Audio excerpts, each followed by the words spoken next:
Ee Mungu nguvu yetu, lete baraka kwetu, haki iwe ngao na mlinzi, na tukae na uhuru, amani na undugu, raha tupate na ustawi.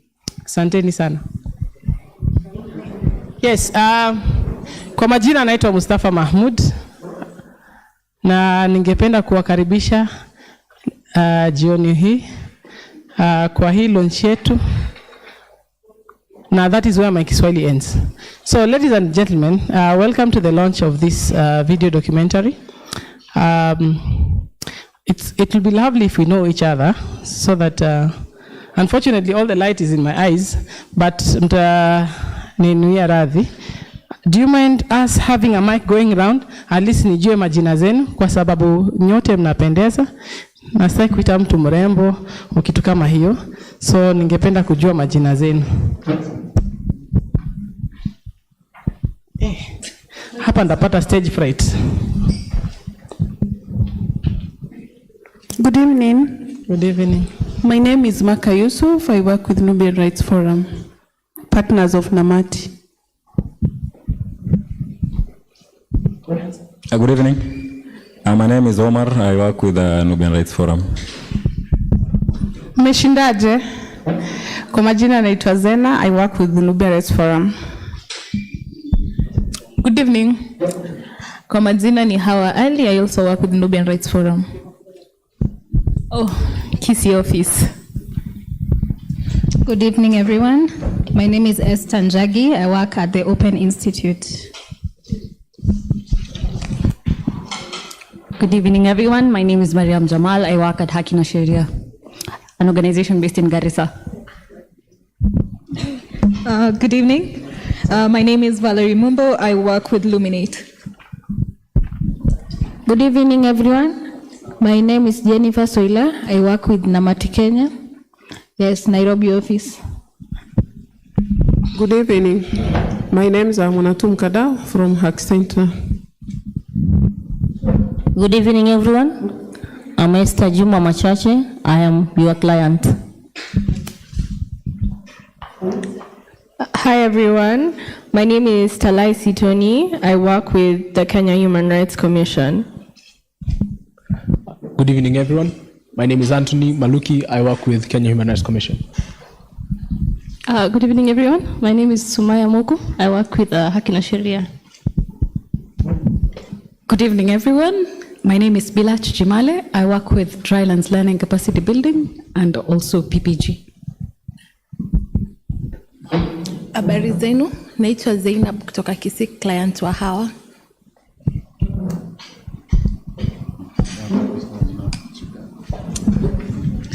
Good evening, everyone. My name is Mustafa Omari, graphic designer, Qatar Charity. Good evening, everyone. I'm Zakaria Ahmed, video productions.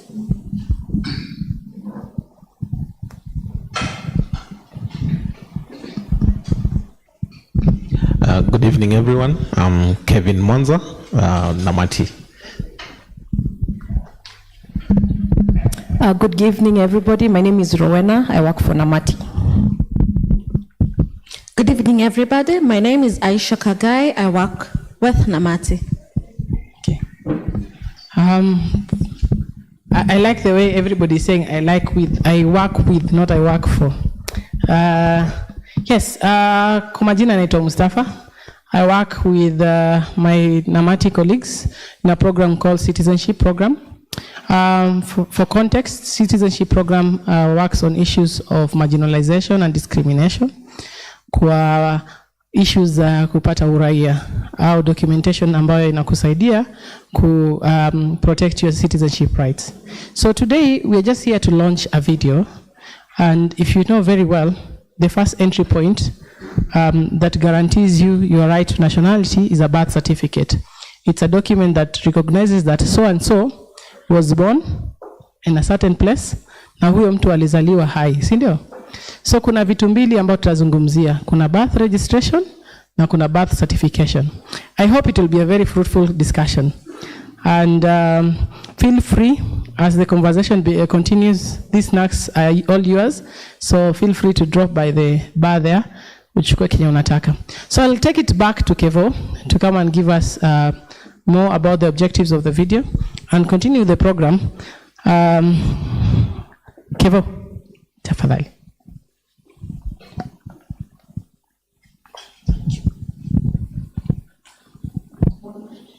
So, good evening, everyone.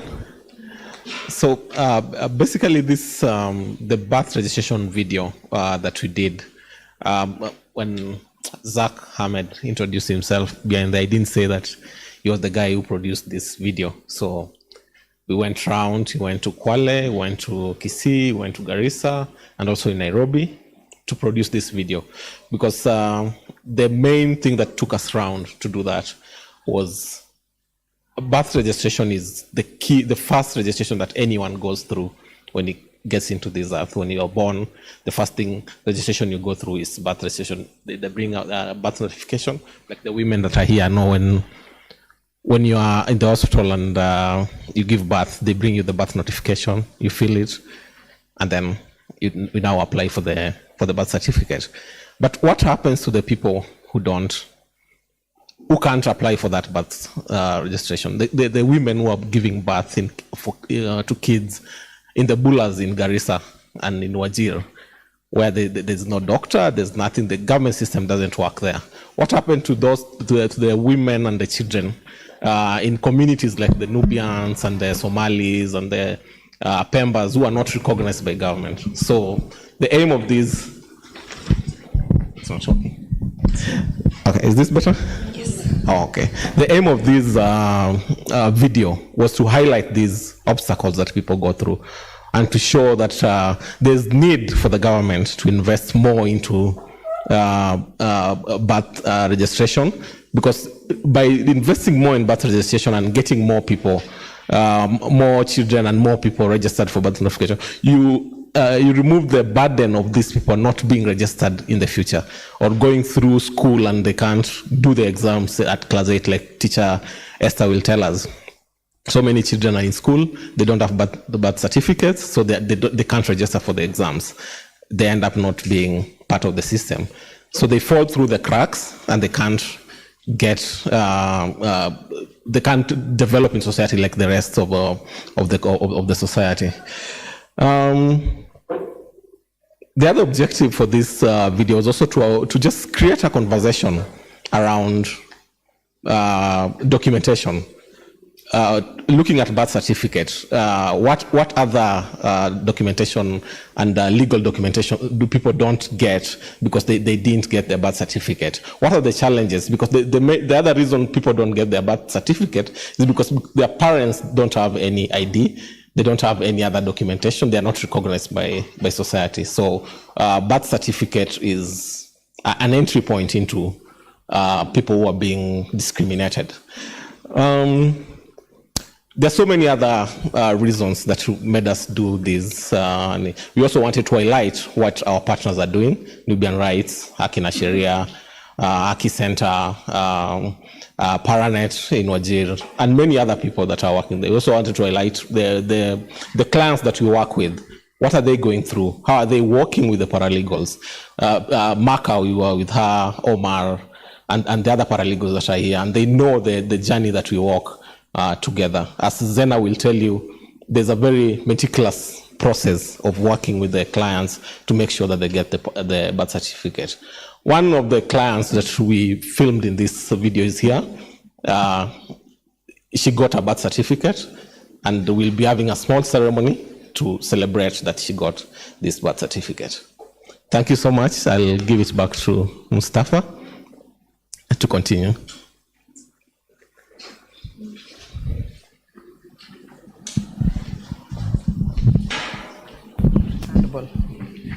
Yes, I will not hold you follow. Oh, okay. There is a lot of distraction today. Anyway, What you do with that information is up to you. Yes, I meant about the screens and all that. Yes, anyway, I'll not hold you for long. Let's proceed to streaming that video. And before I go to my panel, I'll also create a random panel of people that did not know they're going to sit in a panel. Sawa? We begin the stream. Play the video, please.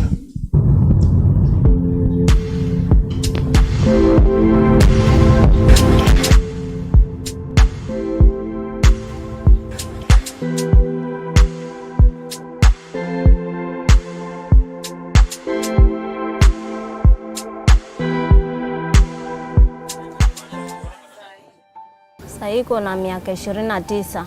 Sina birth certificate kwa sababu nilipozaliwa mamangu hakuni apply ya hiyo birth certificate. Ndio maana hata sasa hivi sina birth certificate. Mamangu mambo ya birth certificate hata sikuelewa vile venye ilienda, lakini yeye alikuwa hata ashughuliki na hayo mambo. Nimepata changamoto sana kwa sababu hiyo time yenye hata nilikuwa bado sijaolewa. Nilikuwa shule na nilikuwa nikienda shule naambiwa mambo ya birth certificate. Ukiulizwa birth certificate iko wapi, namwambia mwalimu sina. Na kwa nini mamako hakutafutii? Nasema sasa sijui kwa sababu mzazi utamwambia kitu na yeye hata ashughuliki. Ndio maana hata sasa birth certificate mimi sina. Katika haya maeneo ambayo hii shule ya Mwambani iko, kuna shida ya watoto kupata birth certificate. Wazazi wengi hawana kazi na mahali ambapo huwa wanaenda kutafuta hizo birth certificate ni mbali. Hii birth certificate ina muhimu kwa hawa wanafunzi. Maana mtoto asipokuwa na birth certificate inakuwa vigumu hata kufanyiwa registration kwa mtihani wake wa mwisho. Birth certificate hizi zitamsaidia huyu mtoto aweze kutambulika hata kwa serikali kuu, na itakuwa ni rahisi kwa huyu mtoto aweze kupata ufadhili kwa mashirika tofauti tofauti.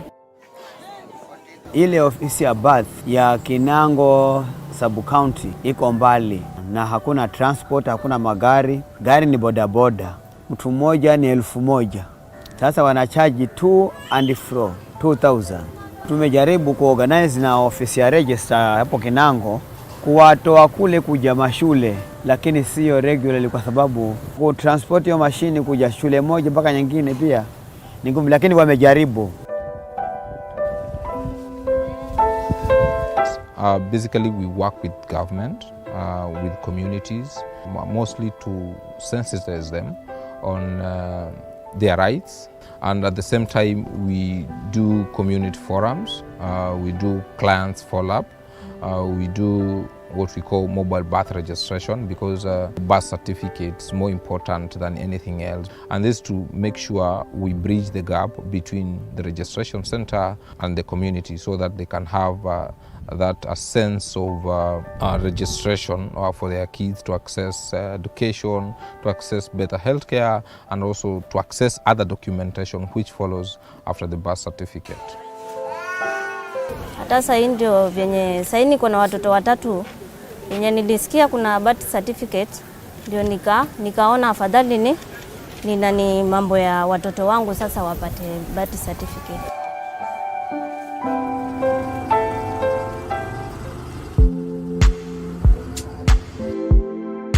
Bwanangu alikuwa ni mtu anapenda vita sana. Sasa mimi singeweza kukaa na yeye, tukatengana.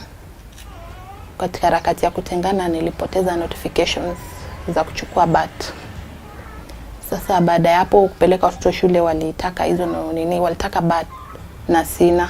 Akaenda akachukua notifications zingine kwa chief. Na hiyo sasa pia haifai, ilifanya ikakuwa double registration na ikuwa inafaa hivyo. So sasa hizi sina birth na mtoto wangu wa kwanza ni candidate na hizi fanya mtihani bila hizo birth. Hawako kwa NEMIS. Sasa hiyo ndio shida kubwa, na sasa mimi sikuwa najua kama naweza pale nitapata hizo notifications za mwanzo. Sasa baada ya kuulizia nilipatana na Hawaka nielezea vile nitapata. Pia inataka do na mimi sina job, na sasa baba yao hayuko responsible, hata ukimwambia ajali.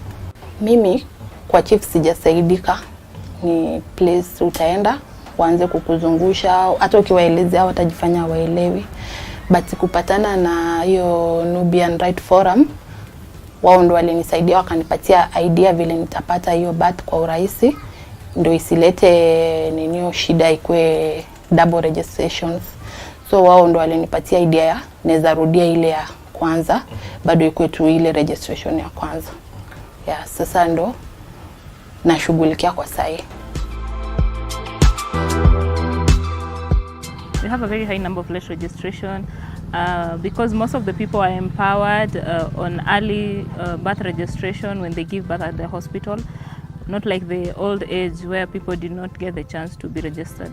And sadly, we have a very high number of fake registration of birth and also double registration. Sadly, the old age, I can say from like 40 to 70 years, they are not that registered. You can go somewhere and you find a lot of people lacking the document. The people from the Nubian community are the mostly affected by the birth registration. You know, when you're processing an ID without a birth certificate, you can't get your process easily. It comes back to us as a community. What knowledge do we have about birth registration and what importance do we take this document? But you can find a lot of people treating it just like a normal document. It's not that very important to them. But when it comes to registration of examination and everything, this is where we draw the red line and you understand this document is a very crucial document to have. Hofu yangu kubwa venye naona mtoto wangu hana basi, ni kama hata soma. Pili hata kama Mkenya, basi ndio kila kitu Kenya. Bila basi huwezi endelea na masomo.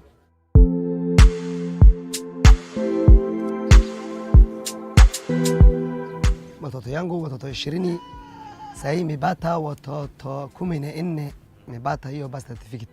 Hawa washirika anasaidia wajifetu Jif Nuh anasaidia.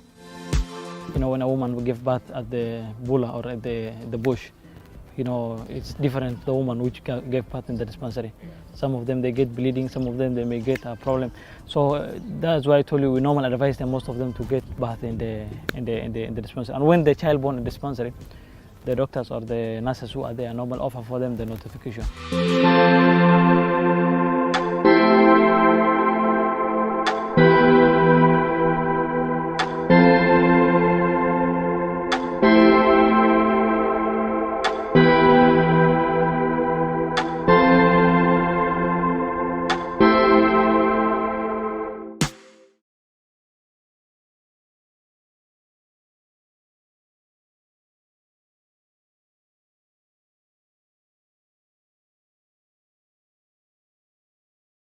Shock or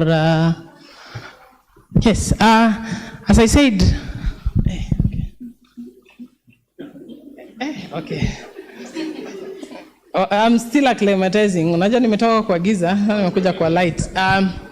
As I said, I would like to create a random panel. Yes, our client anaitwa Zena, si ndio? Unakumbuka jina lake?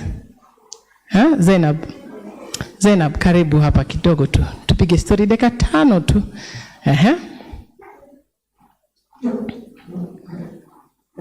Paralegal hawa. Karibu hapa kidogo tu.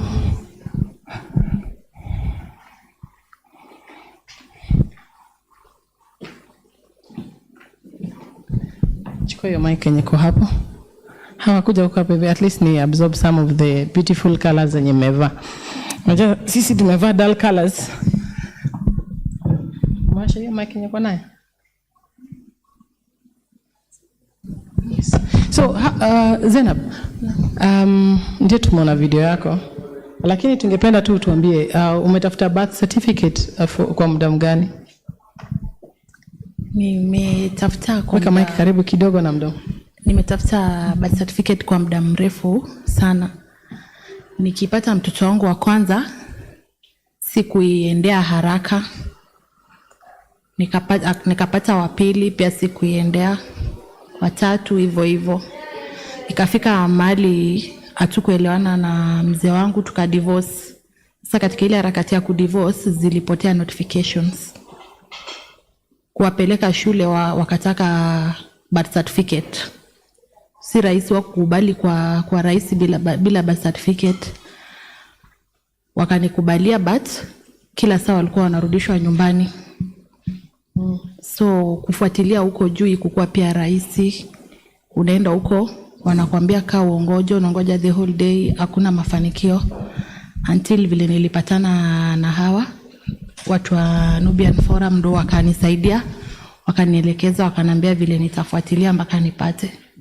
Ndo nikarudi kwenye nilizalia, nikaenda kutafuta notifications zingine, nipatiwe serial number ya zile zenye zilipotea. Ndo nikarudi nazo huko kwa birth, ndo nikasaidika. Wewe umeshapata birth certificate? Ndio. Na imeathiri mtoto wako aje hiyo kukosa birth certificate maybe? Kuna huyu mkubwa saini candidate, ye imemsumbua sana.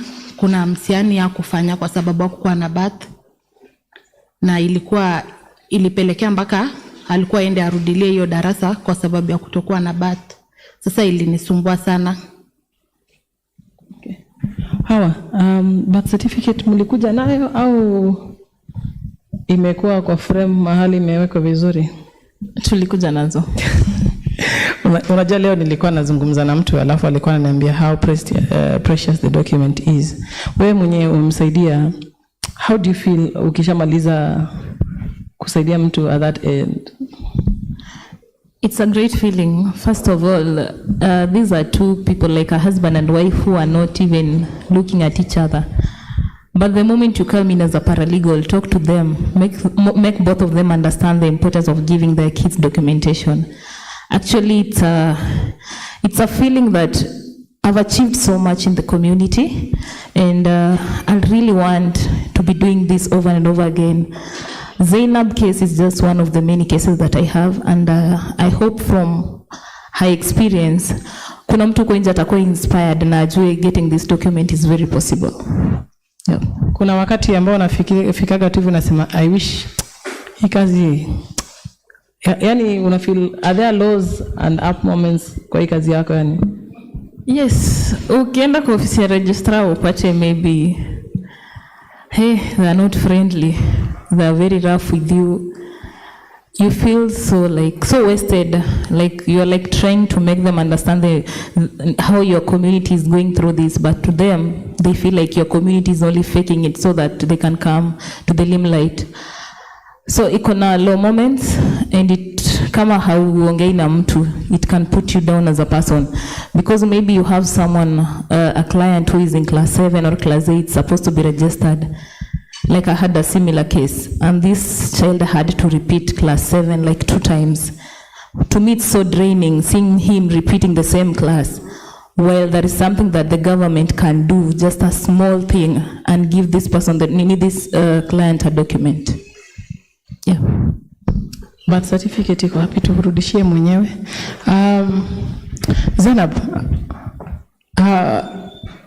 kuna mama mwenye amezaa mtoto wake na amelala nyumbani hajaenda ku apply, ungemwambia nini? Kama kuna mwenye yako nyumbani amepata mtoto na kama amepatia hospitali, afuate tu sheria. Kama aliambiwa arudi after 1 week, arudi, cause akikaa hiyo 1 week ipite itakuwa ni ngumu kupata, si rahisi. Cause uko juu lazima utumie pesa, hata kama utakuwa na hiyo notification ndo upate, na saa nyingine hiyo pesa hakuna. Wewe umetumia pesa ngapi kupata birth certificate kabla hujakutana na kina Zena? Mi before nipate birth certificate pesa nimetumia ni almost 3,500. Na ukapata birth certificate? Hapo bado sikuwa nimepata. Well, these are some of the discussions that we will have. Just hand over, alafu ni wa release. Okay. These are the 3 birth certificates for Zainab kids. Apparently in Kisii we have a 1-day policy of getting a birth certificate. If you have all your documents correctly, if you apply in the morning, in the evening you get the documents. So for her, she has the 3 documents. Actually 1 month after the video, but it took her just 3 days to get, 2 days to get these documents.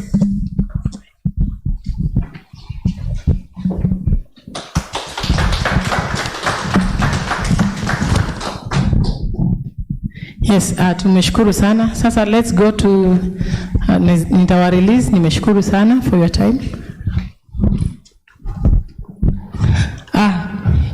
Let me take this opportunity to now call upon my panelist wa leo, Zena Musa. Zena is a paralegal with the Nubian Rights Forum.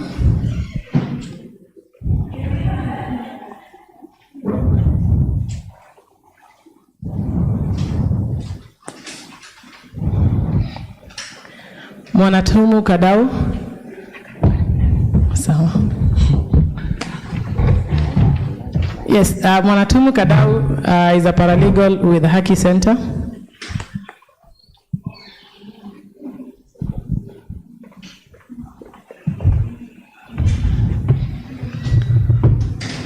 Then we have Esther Machache. Esther is a teacher in Kwale County. And then we have Mariam Jamal. She's a digital rights program officer with Haki na Sheria.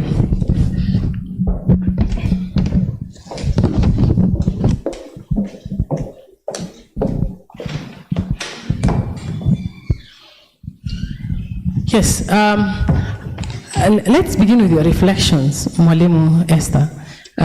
Vile uliona hii video, wewe kama mzazi, tuache walimu kando, imekutolea hisia gani? Okay, asante. Hiyo video imenipatia impression ya kwamba mtoto asipopata birth certificate atapitia hali ngumu. Kuna mambo mengi atayakosa. Kwa hivyo ni document ambayo ni muhimu zaidi ili aweze kuanza maisha yake tangu akiwa mtoto hadi atakapokuwa mtu mzima na apate faida nyingi katika hiyo nchi anayoishi. Zena, kama paralegal mwenye amebobea kwa hii kazi, ningependa turudi nyuma kidogo. Watu wanasema kuna birth registration na kuna birth certification. Tofauti ni gani? Kwa sababu mtu atasema kwamba are they the same? Birth registration ni pale ambapo mtu anaweza kuapply birth certificate na anakuwa registered. But birth certification ni maybe birth certificate yako iko na shida. Ukiona ya kwamba hawezi enda kufanya, ndio unaenda wana certify ya kwamba hii birth yenyewe ni correct. Na mtu akizaliwa kuna ile cheti ambayo I think karatasi hii. Hiyo si birth certificate. Hiyo si birth certificate. Hiyo ni birth notification. Ya kwamba ina notify serikali ya kwamba mtu kama mmoja mwenye amezalia hospitali fulani, inaeleza jina yake, inaeleza jina mali alizaliwa na tariki ya kuzaliwa na jina ya mama peke yake. Sasa hiyo ni birth notification. Ina notify ya kwamba kuna mtu fulani na fulani amezaliwa. Naam. Alafu baada ya hapo ndio unaenda kupata. Baada ya hapo ndio unaenda sasa kuregister birth certificate, ambapo unahitaji hiyo birth notification ya kuonyesha kwamba umezaa mali fulani, na unahitaji kama hiyo birth notification, ID ya mzazi, ya baba na ya mama. Naam. Labda tuende kwa Mwanatumu. Nimeona Mariam anaanza kufikiria Kiswahili yake yenye aliacha class Najua mawakili na Kiswahili inawapiga chenga kidogo. Hata mimi niko refresh hapa kidogo. So, Mwanatumu, tukianzia hapo hivi, tuambie hali ya birth registration katika sehemu ambayo unatoka Kwale iko vipi? Asante sana. Katika hali ya usajili wa birth certificate kule nakotoka, kwanza mimi natoka Vanga, sehemu yani mwisho wa Kenya kule. Sasa pale tuko karibu na boda ambapo ni Tanzania.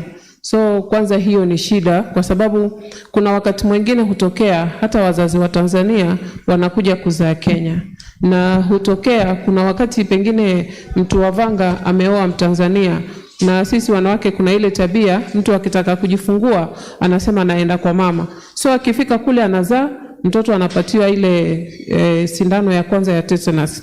Akikuja yuko na tayari scar ya kuonyesha yeye alipata sindano kutoka Tanzania, ile chanjo. By the time wakitaka kupata birth certificate, wakati mwingine ufikia ama kitambulisho, inabidi unaangaliwa scar. Ukiambiwa mami, huyu mtoto amezaliwa Tanzania. Sasa hapo inakuwa ni issue.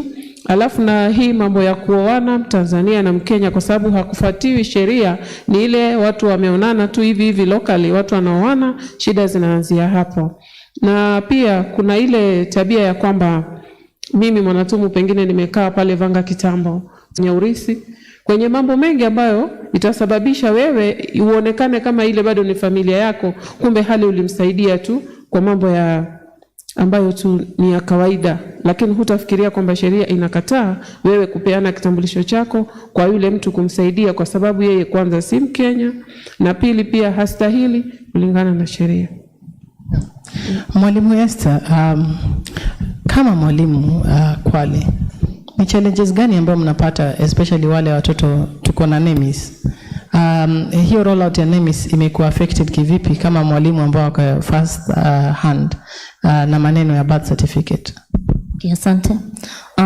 Kwa ile shule ambayo ninafundisha kuna idadi ya wanafunzi 724 kufikia sasa, lakini la kusikitisha ni kwamba ambao wako na birth certificate hawafiki hata 400. Imekuwa ni changamoto kwa wazazi wengi kule, kwa sababu wengine hawajui umuhimu wa birth certificate kwanza, kwa sababu hawakusoma, especially mambo ya polygamous families imezidi. Kwa hivyo mzee anaona kushughulikia watoto wapate birth certificate kwake inakuwa ngumu, haoni kwamba ni muhimu. Sasa imekuwa ni changamoto kwa watoto wengi wamekosa birth certificate, na wengi wao, kwa wale wachache ambao huwa wamepata birth certificate, inakuwa ngumu hata serikali pia kufadhili watoto kwa mambo ya chakula, kwa sababu sasa hivi tunavyozungumza kuna feeding program ambayo serikali inapeana kwa hiyo shule, lakini pesa ambayo huwa inapeanwa ni kidogo kulingana na idadi ya wanafunzi pale, kwa sababu hawana birth certificate. Ndio sababu hiyo serikali inapeana kiwango tu cha pesa kulingana na wale watoto ambao wameandikishwa wako na birth certificate. Pili, hawa watoto ambao hawana birth certificate imekuwa ngumu kuandikishwa kwa NEMIS, na hata hivyo hawawezi kufanya mtihani kwa sababu hawana birth certificate. Hasa daraja la 6 ambao wanafanya mtihani wao wa mwisho, hilo darasa liko na watoto 97, lakini kufikia sasa wale ambao wako na birth certificate ni kama 72. Wale wengine wote hawajapata birth certificate. Sasa imekuwa shida, lakini na shukuru hili shirika, kuna wakati walikuja huko shuleni wakaandikisha birth certificate, na kufikia sasa ni kama watoto 5 ambao hawajapata, lakini wale wengine wote wamepata. Hiyo ni shukrani kwa hili shirika. Asante sana. Mariam, najua unatoka kwa jamii ambao ni pastoralist. Leo wako hapa, kesho uko pale. Leo nilikuwa nazungumza na mtu mwenye pia anatoka kwa jamii ya pastoralist, na changamoto ni hawajazaliwa hospitali. Wengine hawajui miaka zao, hawajui walizaliwa lini. Je, hii ni situation ambayo mko nayo huko Garissa ama vipi? Tafadhali tuambie, how is the birth registration and some of the challenges ambayo mko nayo huko kwenu? Asante sana Mustafa. Sasa ile uliniambia nilikuwa nakaa kama yes, I think I'm about to butcher the Swahili language unfortunately. I don't know if you'll be okay allowing Please me to go ahead with English. Okay, thank you very much. I don't want to honestly embarrass myself. It's sad. So one of the main challenges that we have in the northeastern region is that majority of the communities are pastoralist communities. So you'd find that requirement of having something like a birth notification, most of these people's are birthed by midwives. Unaweza kucha kwa watu walienda wanazunguka huko tu vichakani for years and years au kwa wenyewe, alafu mtoto saa azaliwe. Huyo mtoto akizaliwa wanaendelea hivyo tu, wanaendelea wakiendelea kuzunguka, na unaweza kuta kuwa the main issues zenye ziko ni civic education. Unaweza kuta kila mtu anajua kuwa ID card yake ni muhimu sana, na hata in the worst instances unakuta kuwa kuna watu hata ID yenyewe hawana. Now imagine birth certificate kweli ni kitu hata watafikiria ni necessary. No. So you would find that hiyo birth certificate hadi ile siku itakuja labda mtoto huyu ako 18 anaenda sasa kuchukua hiyo ID card, ndio sana nafikiria hata birth certificate yenyewe sina. Kwa hivyo inakuwa changamoto kubwa sana. Ndio. Na ndarudi kwako Zena. Naam. Unakaa kijiji ambacho inaitwa Kibra. Watu wengine wanaweza kusema kitongoji duni au whatever they will call it. It's a cosmopolitan area. Na bado iko na changamoto ya birth registration. Nyinyi kama wakaaji wa Kibra, changamoto gani ndio mko nao in terms of birth registration? Tuko na changamoto mingi sana kwa sababu unapata kuna wazazi wengi sana hawataki kwenda kuzalia hospitalini. Unapata mzazi ana opt kwenda kuzaa kwa mkunga, which is easier for them kwa sababu ni jirani yake. Ukiona hospitali atakwambia maybe hospitali sitaki kwenda hospitali kwa sababu kuna pesa yenye huwa wanacharge kwenda hospitali. So it's easier for yeye kuzalia nyumbani ili huyu mkunga ikuwe ni kama ni deni na yeye. Na pia unapata watu wengi hawaoni umuhimu wa kuapply hii birth certificate. Unaona mtu anasema ya kwamba mimi nahitaji birth certificate kwa sababu gani? Maybe unaona requirement ni mingi sana. Maybe wanataka ID card ya mzazi, wewe mzazi mwenyewe hauna hiyo ID card. Wanataka notification, hauna hiyo notification mwenyewe umezalia nyumbani. Na si eti hospitali ziko mbali sana, but wanaona hiyo pesa yenye nitalipa hospitalini. Nikilipa hii pesa mingi na hapa ujirani anaweza nisaidia ni zae mtoto na nisizalie hospitalini, itakuwa rahisi kwangu. Yeah. Sasa waoni hiyo need ya kwenda ku-apply for the birth certificate ama ya kwenda kuzalia hospitalini. Na je, wale ambao wanazalia hospitalini ni rahisi kwao kupata hizi cheti au kuna bado changamoto? Sai like the government imeeka a lot of measures kuweza kuregister au watu wenye wamezalia hospitalini. First, zamani ilikuwa you need to go to the civil registry whereby you have to apply for the birth certificate. But currently, government imeka measures ya kwamba you can apply it in e-citizen account. Which pia ni changamoto kwa sababu e-citizen account lazima ukiingia uwe na kitambulisho.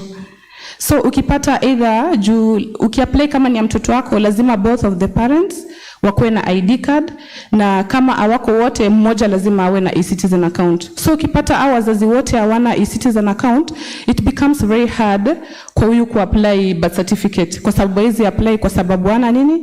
Ana hiyo e-citizen account. So it becomes like changamoto kwake kwa sababu huwezi enda ku-hire parent ndio uweze ku-apply for that birth certificate. But mikakati kuna yenye government imeweka but si strict sana yenye mtu anaweza apply. Mwanatumu, changamoto moja sijui nyingine hapa. Yes, changamoto nyingine ambayo labda sehemu za cost ziko nayo, underage parents. Nyinyi kama paralegals mna deal vipi na underage parents?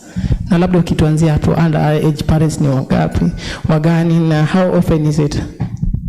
Sawa. Sisi underage au parents nitasema, yani wako ni wazazi lakini hawajafikia pengine umri wa kupata kitambulisho, sio? Itafika wakati pengine ni watoto wa shule, mmoja yuko 14, labda mwingine yuko 16. Hao hawajafikiwa na kupata kitambulisho. Sisi tunasema ama sheria inasema mtoto kupata bathi ni haki yake na ni lazima. So ile bathi haimaanishi kwamba kukuwe na kitambulisho ya baba ama ya mama. So far mtoto amezaliwa hospitali na that event was recorded, yeah? Itakuwa record iko kule kwa registrar. Kwa hivyo ile notification peke yake itakuwa inatosha without the two IDs za wazazi. Na hii tunaona sana ilifikia wakati registrars na hata madaktari walikuwa wananyanyasa hawa watoto kwa sababu hawana vitambulisho. Lakini tunashukuru kwa kupitia ofisi yetu ya Center tuliweza kuonana na hawa civil registrars na hata madaktari wengine tukawahi kuongeleshana nao, na hii issue kidogo imerudi chini. Bora tu akuwe na notification ambayo inaonyesha yeye alizaa hospitali na between the two parents hawana ID na atapata birth certificate. Mwalimu Esther, nikirudi kwako, ulisema kwamba si watoto wote ambao wako katika darasa wako na birth certificate. Na mzazi mmoja Zainab ametoka kutuambia kwamba na paralegal ya kwamba mtoto alikuwa na repeat classes. Je, nyinyi kama walimu, hii changamoto ya birth certificate mnadilaje nayo? Asante. Kuna watoto wengine wale ambao hawajapata birth certificate. Tumeamua kwa sababu mahali huwa kuna hizo ofisi zetu wanapofanya hiyo birth registration ni mbali tu sana. Sasa tumelayas na mzee wa kijiji pamoja na assistant chief na chief. Huwa tunakusanya wale watoto ambao hawana birth certificate, wanaandikishwa hapo, alafu huyo chief anakusanya hizo birth certificate, hizo forms anazipeleka ili wafanywe registration. Kwa hivyo kufikia sasa wale ambao hawajaandikishwa tayari forms zao zilipelekwa huko kwa headquarter ambapo ni Kinango, kwa sababu ni mbali sana, kuavoid hizo expenses za wazazi of which they cannot afford. Sasa chief au assistant chief ndio anachukua hizo, anaenda nazo, alafu wanaletewa birth certificate zao. Kuna mtu amekaa hapo hivi kama Valerie ajui labda Kinango ni umbali gani. Unaweza kutuexplainia tu kwa kama unapanda gari na kuchukua muda gani na watumia kama pesa ngapi kwenda Kinango? Mahali hiyo shule iko au hicho kijiji kutoka hapo mpaka Kwale au Kinango kuna umbali wa kilomita 28. Sasa kwa gari, kwa matatu wanaweza kulipisha 700. Sasa kwenda na kurudi inakuwa shilingi 1400. Ambapo kwamba sasa vile hali ya uchumi imepanda, watu wanang'ang'ania kununua chakula. Sasa hiyo hawaioni kwamba ni muhimu. Kwa hivyo hizo ndio changamoto ambazo watu wa Kinango wanaziface. Mtu wetu wa boda, wacha turudi kwako kidogo kabla jenda huko kwa wafugaji. Na nyinyi mkitaka kuapply birth certificate, umesema unatoka Lungalunga? Vanga. Yes. Sorry. Bado nakumbuka Lungalunga. Ukitoka Vanga unataka birth certificate, unaenda hadi wapi? Kinango pia? Hapana, siendi Kinango. Nikitoka Vanga huwa naenda paka Kombani pale na shuka ambayo nauli ni shilingi 500. Alafu kuna 150 ambayo nitaendea kule Kwale. Na nikifika kule pengine ni asubuhi, lazima nipate chai nini. Unaona, na nikifika kule kuna tabia ya kwamba hauwezi kuipata. Huwa wanasema ni siku moja ukifika unapata, lakini without kuwa na mtu pale ndani unamjua hauwezi ukaipata. Hata unaweza kuchukua 2 to 3 weeks. Na anakuambia chukua namba yangu ya simu, utanipigia. Ukimpigia kwamba sasa wewe si ungojee huko. Sasa inakuwa shida ni ile. Kwa hivyo tuseme kwenda na kurudi ni 2000 kule. 2000 ya. Na wakaji wanafanya kazi gani? Kule wakaji kazi yao kubwa ni samaki. Ni wavuvi tuseme. Na kulima ni kidogo kidogo tu. Hasa ukizingatia tumewahi kuona ya kwamba mwaka miaka 2-3 tumeshuhudia kiangazi ambacho kimefanya hata hiyo uvuvi wenyewe ulikuwa hauna mavuno, kwa sababu kama jua ni kali, hata kule baharini pia kuna affected, samaki wanakimbia. Pia wao kuna joto, wanapotea huko chini, wanatafuta baridi. Kwa hivyo ilikuwa ni shida. Na pia tumewahi kushuhudia kutokana na shida hii ya miaka 3, watoto kule shule ambayo niko karibu nayo Vanga Primary walikuwa hawana basi kwa kweli. Kama wanavyosema ishu mwalimu ameisema ya kwamba serikali inakuwa haitambui kama watoto ni 400 ndo wako na bathi, wale 800 wanasumbua hawa wengi, wale 400 wanasumbua hii 400 nyingine, kwa sababu ikiletwa ile mgao wa shule unakuja kwamba ni 400 ndo ambao wako pale. Sasa wale wengine wanakula jasho la wale, na inakuwa kuna vitu vinakoseka, kwa sababu budget inaletwa ya watoto wa 400 peke yake ambao wanajulikana, wamesajiliwa na serikali ndio ambao wanawatambua. Na kutokana na hali hii ya ambao si uchumi mzuri sana, imekuwa ni shida, na ndio maana mara nyingi huwa wanatumia hawa mabroka. Yeah. Okay. Alafu pia ukifuatilizia kule tuko na hawa ambao stateless. Hawa ndio yani kama imekuwa ni kitega uchumi cha wale ambao wanajidai wao ni mabroka, wao ni conman, yani wanawatumilia vibaya kitu cha shilingi 50, yeye anamwambia kwa sababu anataka ile, anamwambia nipe shilingi 3000. Na maskini anapeana, pengine aletewe asiletewe, lakini kulingana na juhudi zetu kama paralegal sasa hivi tunashukuru kuna mahali kidogo pamesongea mbele, wanajifahamu na wanapokumbana na shida kama hizi haraka wanatupigia simu na tunajaribu kuwasaidia. Mariam, wafugaji. Ndarudi tu hapo kwa wafugaji. How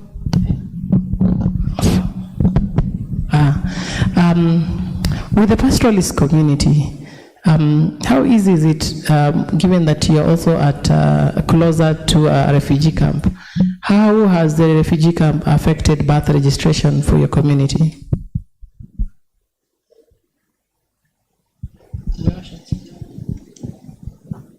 So,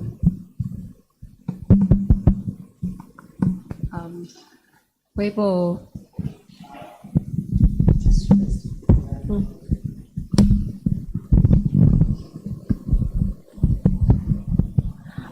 kwa hivyo unaweza pata kwa after the refugee camps were set up, it means that after the refugee camps were set up, it means that you know how life goes. People go, they meet, they fall in love, they decide to now settle down and have kids.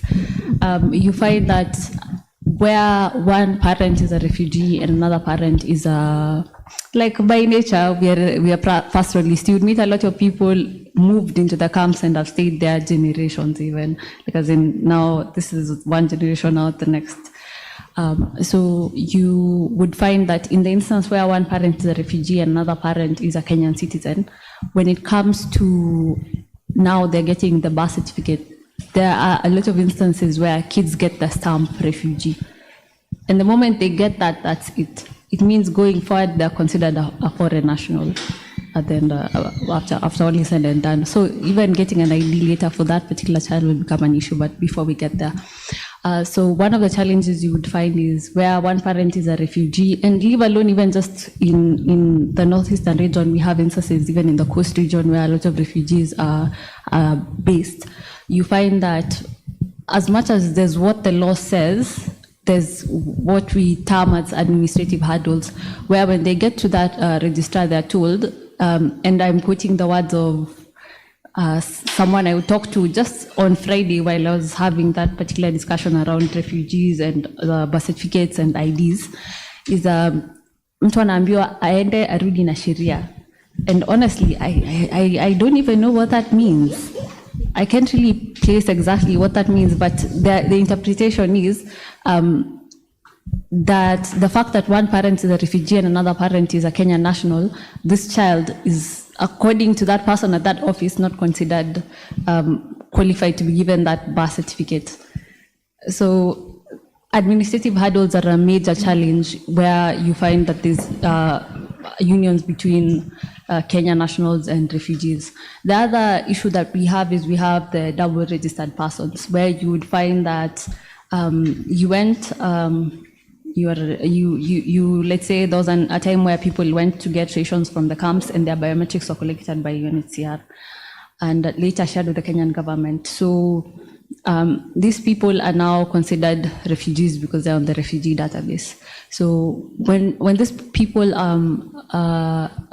get their kids, these kids are also considered refugees.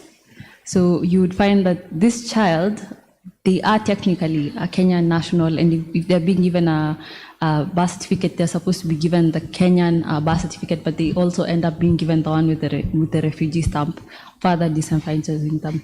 So with the camp and the nature of our people in moving about, the main challenge we've had is those two particular challenges, where one parent is a refugee and maybe one parent is a Kenyan, or the parents are double registered, meaning they're on the system.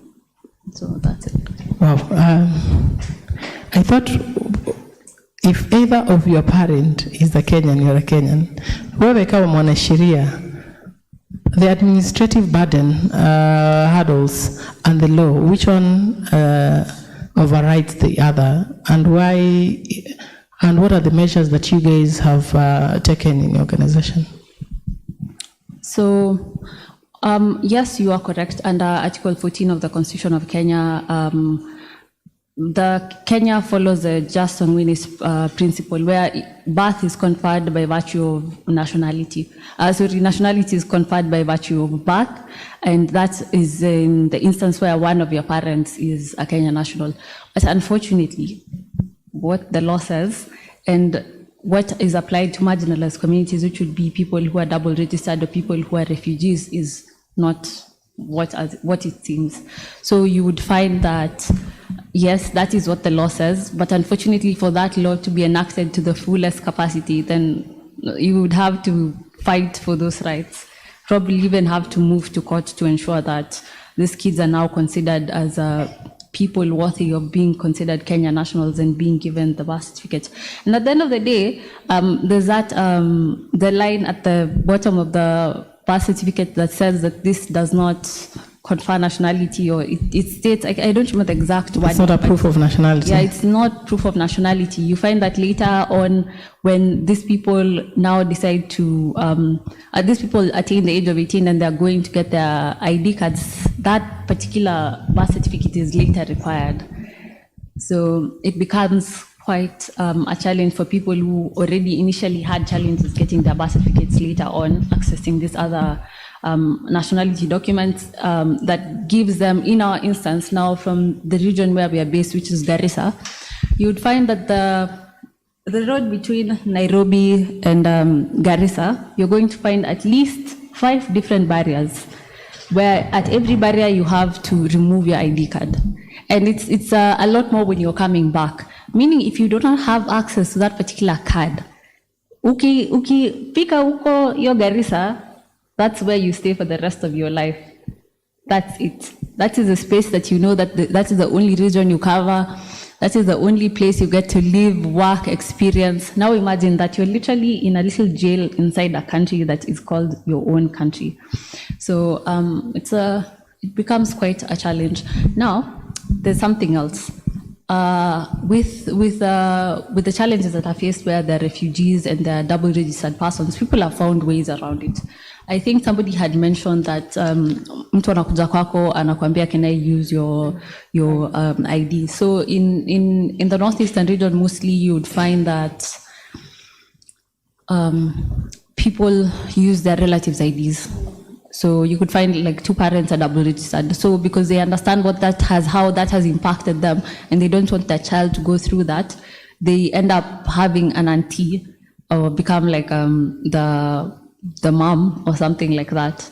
So people have found ways around it, but you find later on, if you would want to assist this person, it becomes quite a challenge, because even if it's going to like court for a petition, they're not potential petitioners because they are afraid to now approach the law and say, okay, these are the means through which we acquired this document, because it's considered illegal.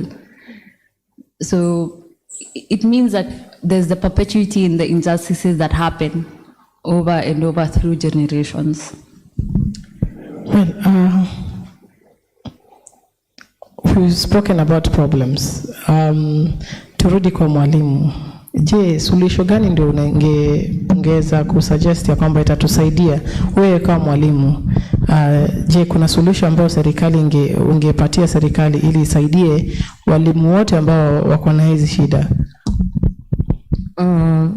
Kwa maoni yangu na ombi langu, kama hii serikali ingeangalia hawa watoto ambao wanatoka kwa jamii ambazo ziko katika hali duni ya kimapato, wapewe muda angalau, alafu haya mashirika waje huku mashinani, itakuwa bora zaidi, kwa sababu hawa wasiojiweza nao pia watapata hizo birth certificate, na itakuwa rahisi kwa registered kwa NEMIS, na masomo hayatarudi chini, yataenda juu, kwa sababu wasipofanya registration mapema wakapata hizo NEMIS numbers, inawabidi warudi tena, wasiwe registered kwa mtihani, bali wawe tu hapo in that same grade or class.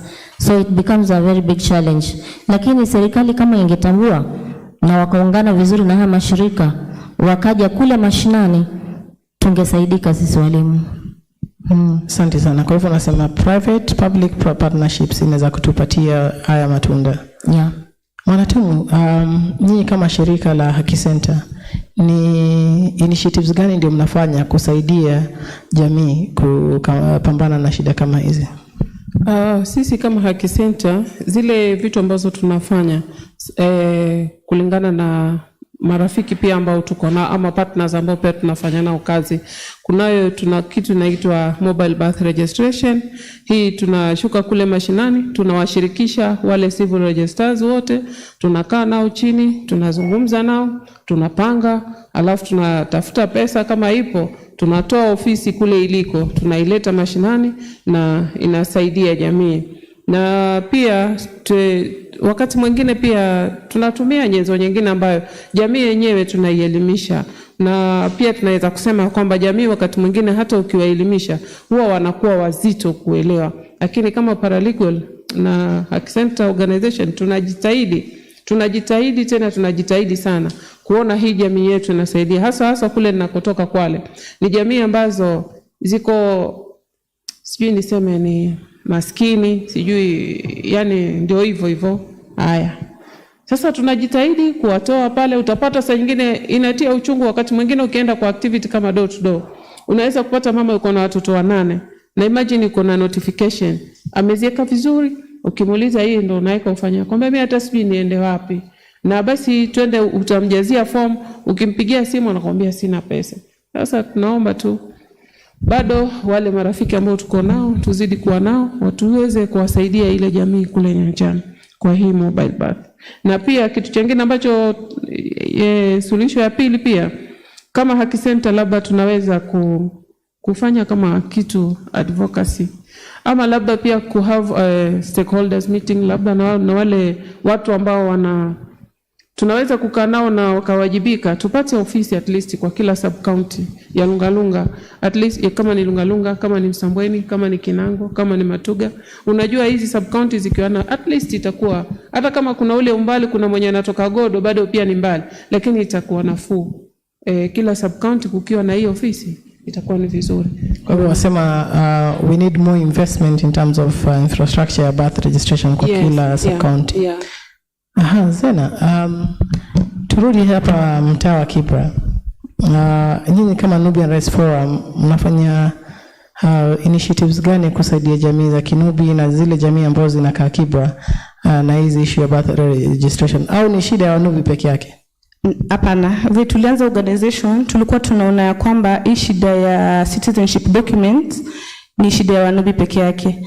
But kwa mikakati yenye tumekuwa tukifanya kama organization, tumekuja tukapata ya kwamba si shida ya Wanubi peke yake, ni shida ya community mzima. Kwenye sisi kama organization tunafanya, first tuko na door to door outreaches whereby tuna merge like area moja. Tukisema kama tunaenda village moja kama ni Makina, kila paralegal anakuwa assigned. Leo kazi yako ni kwenda Makina, uende ufanye door to door. Sasa kazi ya paralegal ni kwenda huko mlango kwa mlango. Anafanya nini? Ana sensitize huyu community member. Ni muhimu kwako kuwa na birth certificate. Ni muhimu kwako apply for it on time. Na ni muhimu kwako kwenda kwa ofisi kadha wa kadha. During our door to door outreaches tulikuja tukapata ya kwamba watu hawataki kuenda registration offices. Sasa wana opt wakae nyumbani ama waende kwa brokers. Sasa Kenya paralegals wamekuwa wakifanya, wanaenda na gadgets zao kwa ground.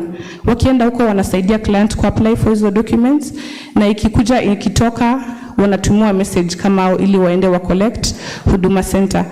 Kitu nyingine yenye tunafanya kama Nubian Rights Forum, tuko na radio program whereby tuko na community radio program ambayo inaitwa Uhaki Show, ina happen kwa Pamoja FM, which is a community radio. Kenye tunafanya, tuna sensitize community ili waweze kujua haki zao za kisheria, haki zao za kupata hizi documents. Sana tuna emphasize kwa birth certificate kwa sababu tunajua This is the mother of all document. Without birth certificate, hawezi kupata any other document. Mikakati ingine yenye tunafanya kama Nubian Rights Forum, tunafanya inaitwaje community forum, whereby tunaita community members wakuje kwa sehemu, tuna identify, then tunawa empower, wajue sheria, wajue ofisi ya kwenda wakitaka hizi birth certificate ama hizi documents, na wajue ni pesa ngapi wanafaa kulipa. Juzi tumeanza kufanya kitu inaitwa community ambassadors, whereby tumerealize sisi kama paralegals tuko wachache sana. Kibira ni kubwa, wanasema iko na watu more than 5,000 people. Tumeona sisi kama community paralegals hatuwezi enda huko kwa ground sisi peke yetu. Lazima tutafute watu wenye wanaweza reach out, hata kama organization haitakuwa, watakuwa wanaweza kufanya nini, kuempower our community ili waweze kupata hizi documents. 5,000 au 500,000? Kwa 5,000? 500,000. Naam, Mariam, wacha turudi kwako. Kama shirika ya haki na sheria, ni jitihada gani ambayo mmefanya katika jamii yenu ya Garissa?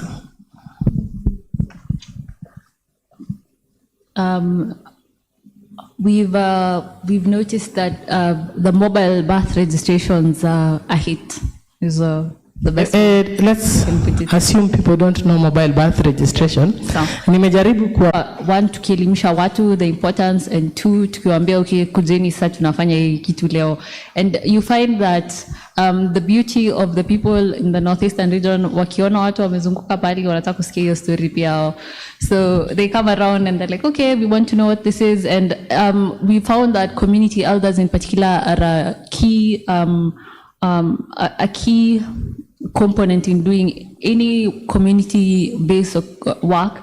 So we've identified community elders and are training community elders to then now go to their people and say, indi tumeambiwa hivi ndivyo sheria inasema, because I think one of the major ways to approach community-based work is to understand what the community values. And sisi tumeelewa watu wetu, mtu akiambiwa kitu na mzee ni hivyo, ataenda afanye Kenya ameambiwa. So understanding that, the community elders, both the ladies and the men, we invite them, we inform them.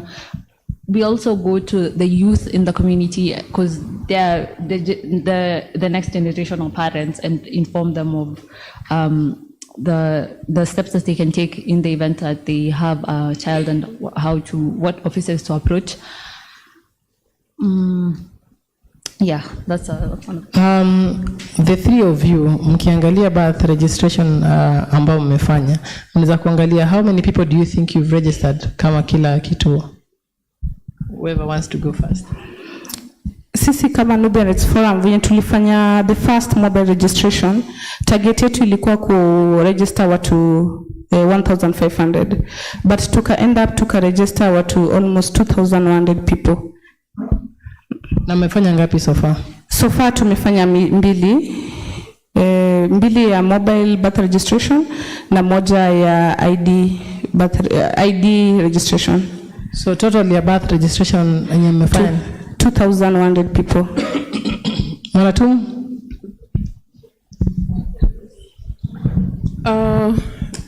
Nitasema wakati tukifanya hesabu zilikuwa ni 1,700, lakini kuna zingine ambazo zilipelekwa nyuma ambazo zilikuwa ni za stateless, so zile ilikuwa kwa registrar hajatu yeah. Lakini naona ni kama 1,700 hivyo. Lawyers and maths parallel, eh? Wacha nikuache tu na maths. Kiswahili imekupiga chenga, pia hesabu imekupiga chenga. Hesabu sio shida. Shida ni I would not want to give you the wrong statistics. You don't want to be quoted wrongly. No. So we'll leave it at that. And now come back to these other panelists on this other side, the experts. I would love to hear your beautiful voices. Kuna maswali, kuna comments. You can begin with the video, and then you can ask us questions also from our discussions. Nani anataka kwenda kwanza? Mswa Street, unataka kuongea? Yes, Mike. Apatie wa Mswa Street. Nimeona umeinua mkono na roho, ndani ya roho. Okay. Kuna mtu mwingine ako na swali? Kuna msichana hapo hivi ameniona anataka mic huyo. Yes, mpatie mic. Comments, questions about the videos, about the panelists. Huyo, mpatie, nataka comment yake. Yes.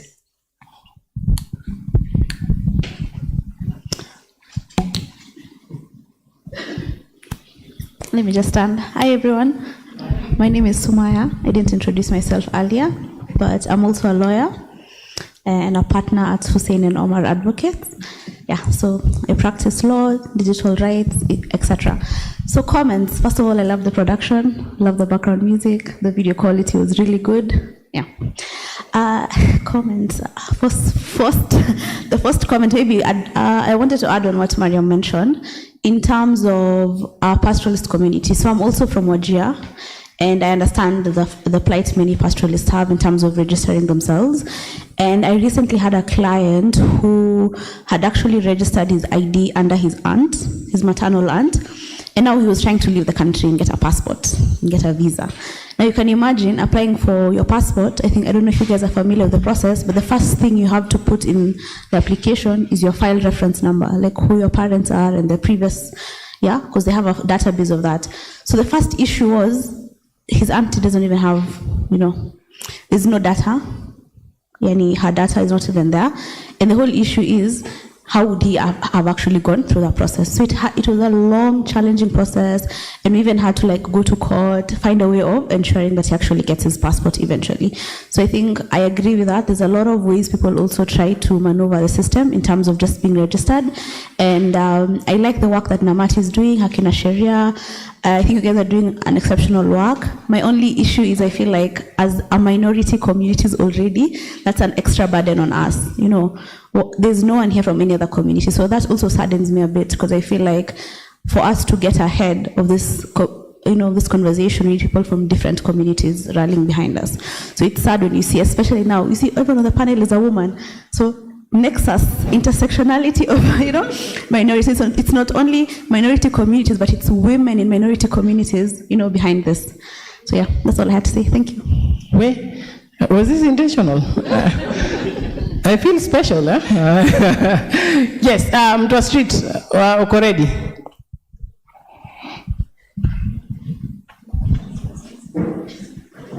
Habari zenu? Kwa majina naitwa Rashid Fadhili Mohamed. Natoka kwa shirika moja inajiita Kibra Youth United Against Crime. I'm the founder. Ni swali tunataka kuuliza cause nimesikia mambo na birth registration hapo.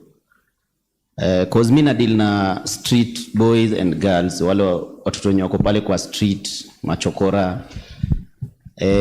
Tunatafutia vitu kama vitambulisho, but sasa challenge ni hapo kwa birth. Sijui tutatumia nini, mtanifundisha nini yenye naweza rudi pale kwa street, at least akipata hiyo kitambulisho pia naweza waka afadhali pia apate hiyo birth certificate, cause kuna wenye pia kuna watoto pale kwa street, si ndio? Na hawana hiyo njia venye wanaweza wako wapate birth certificate. Sasa sijui nyinyi watu mko hapo hivi kama mshapata kitu kama hiyo, ama hamna machokora kwa area zenye mko, sijui mnaweza nisaidia aje hapo. Asanteni. Mwanatum, you want to check that? Labda kusaidia na ufahamu ambao tunatumia sisi kama paralegal, kuna kitu kinaitwa kama foundlings, Ni mtoto ambaye umemuokota zaidi ya miaka, yani chini ya miaka 8. Huyo ni mtoto na pengine katika kujieleza hawezi, na umempata wewe. Katika sheria yetu inasema hata kama pengine ni mtu sijui yani amepatikana kokote, huyu atahesabiwa kama yeye ni Mkenya. Kwa hivyo cha kumsaidia pengine ni kwenda kwa chief, Manake chief ndo atakupatia not kukupatia, but chief ndo mtu wa kwanza ambaye anaweza kukusaidia wewe na yule mtoto, ingawa sheria ipo, lakini kwanza lazima chief ajue kwamba kuna mtoto ameokotwa, then from there yeye atakuelekeza na kutoka kwake basi inaweza kupatikana, kwa sababu atakuwa ni mtoto hana wazazi, hajulikani watoka wapi, ameokotwa tu vile, na umri wake ni chini ya miaka 8. Kwa hivyo uwezo wa kupata basi huyo mtoto yupo, na si lazima eti apatikane kwamba pengine umeniokota mimi, pengine najua jina langu ama utanipatia wewe, eti niitwe Mwanatumu Abdalla. Hapana, Mwanatumu peke yake inatosha mimi kupatiana yule mtoto birth. Pengine baadaye labda wazazi wanaweza kuja kupatikana na itakuwa pia ni process nyingine. Alikuwa wapi that time, mtoto akipotea itabidi mrudi tena huko, lakini hivyo kama ni mtoto umempata, chokora hana wazazi, yeye ni mtoto umemuokota na sheria inaruhusu kwamba anaweza kupata birth. Zena, hapo miaka yake imepita 8. Tunaanzia wapi? So long as kama tuseme amezaliwa hospitalini, wacha kwanza nijibu swali lako before nijibu swali lako. Kama amepita, umesema kuna wengine wenye wako na vitambulisho already. Kama wenye wako na vitambulisho already ni rahisi sana. So long as mtu amezaliwa Nairobi, Kenya anafaa kwenda kuchukua ni printout. Kwa sababu hiyo printout itaonyesha kwamba amezaliwa wapi, amezaliwa tarehe ngapi na wazazi wake ni nani. Na pia kama uko kwa street, emphasize sana watu wazae hospitalini. Kwa sababu ukizaliwa hospitalini, records zako hazitawaipotea. Juu wanasema kama umezaliwa hospitalini, kuna kuanga na notification unapatiwa. Neo notification inakuanga in 3 sets. Whereby one set inabaki hospitalini, another set inaenda kwa government, na the other set unapatiwa. In case tuseme for example kama amezalia kwa street, lazima atapeleka mtoto chanjo. Akipeleka mtoto chanjo, atapatiwa hiyo clinic card. Hiyo clinic card akipata, inaweza msaidia yeye kama mzazi aweze kupata birth certificate ya mtoto kama bado mtoto ni mdogo. Napenda vile una assume ya kwamba chokora akona luxury ya kuenda kupeleka mtoto wake adungwe chanjo. Na pili na assume ya kwamba, napenda vile una assume ya kwamba atazalia hospitali. Kuna mimi si mzazi, lakini najua kuna konga na complication ya mtu anaweza pata unapeleka mtoto hospitali. Lazima, hiyo nayo ni lazima. Mtoto mpeleke kama kufanyia immunization, anyone anapelekwanga. Hata ukiona hata watoto chokora wengi wako na BCG, inamaanisha alipelekwa kwa hiyo chanjo ya kwanza. Hata kama ni siku moja yenye amevisit any hospital, records zake ziko hapo ya kwamba kuna mtoto fulani na fulani aliletwa hospitalini. Yes, imerudi kwako Chinja. Changamoto inarudi kwako. Fanya awareness ya kwamba hata kama ni street umezalia, peleka mtoto adungwe shindano. Hiyo ndio the first point ya registration ya mtoto kama amezaliwa kwa street.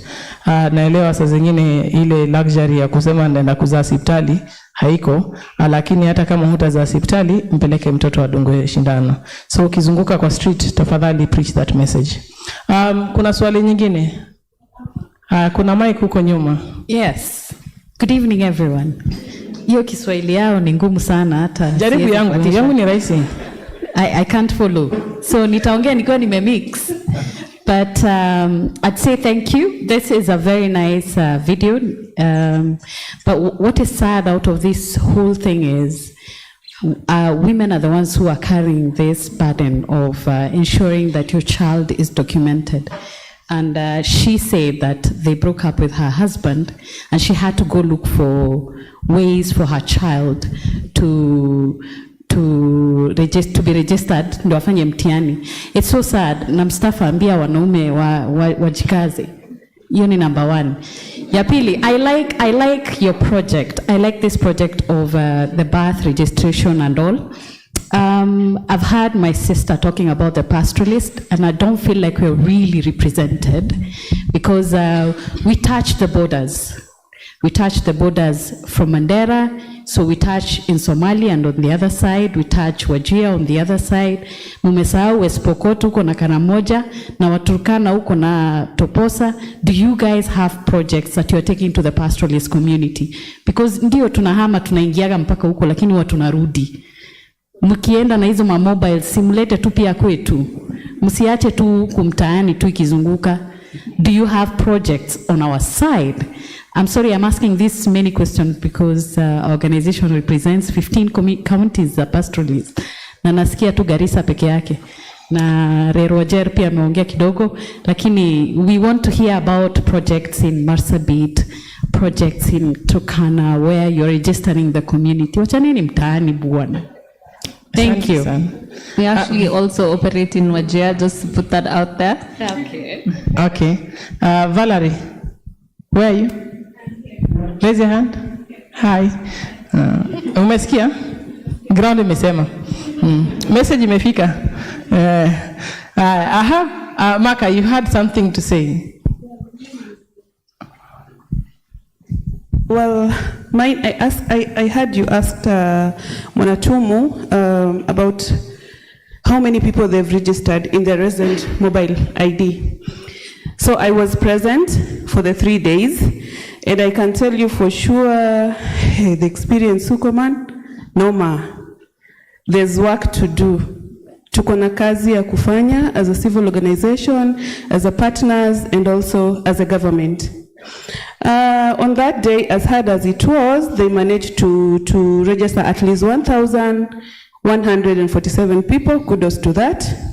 The distances we covered was crazy, but yes, we are trying. Kudos to Namati, Nubian Rights Forum, Haki Center, Kina Sheria. Congrats. Tupigeni makofi bana. We are working. Tunafanya kazi. Asante sana. So basically, let us highlight it like this. Akisema 1,700, see all the birth registration yenye wamefanya. Hii ni ile wakati hii video ilikuwa inashutiwa. While that video was being shot, they were registering mobile birth registration, and that is the statistics for one day. It was 2 days, you know? 3 days. Within 3 days, they were able to register 1,700 people. So you can imagine. How you had something to say? Okay. I just want to add on what amesema issue na wababa.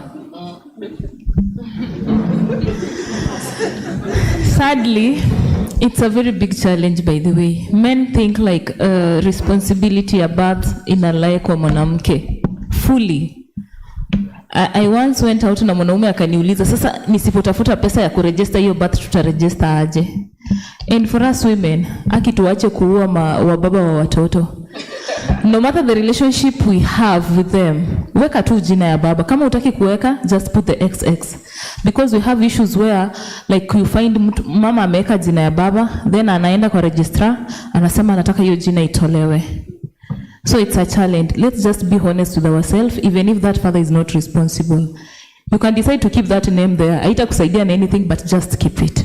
Rather than confusing the child, mtoto ana grow up hajui where to follow. Well, I think I'll just have to vie for that position ya mawe, chairperson wa maendeleo ya wanaume, because I have received blows on their behalf. Well, now let me give you shocking statistics. 70% of the people who accompany applicants for Nubian Rights Forum are women. 60% of people who accompany applicants for Haki na Sheria, Haki Center, are women. Over 65% of people who accompany applicants for Haki na Sheria are men.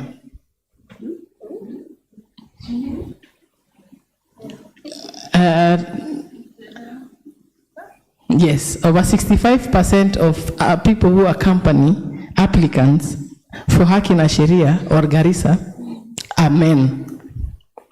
So men in Northeastern wamewajibika. Yes, we can commend them for that. They know the value of documentation. It could be maybe the culture that mwanamke ako nyumbani, but it is the responsibility of the man to be the head of the house. I actually have an answer for that. So cost, Nairobi. I have an answer for that. Yes, please. I have an answer for why people in northeastern Kenya, formerly known as the Northern Frontier District, it's a historical thing.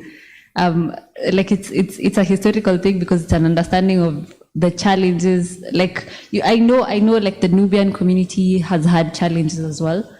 But then the thing about the northeastern region, you know that ukiingia huko umefungiwa huko. That's actually why, because it becomes like a thing. You understand you're going to end up in a jail within your country, so they just. And then on the same point, it is an understanding of your situation. You realize that it is the same situation with the Nubian community when it comes to over documentation.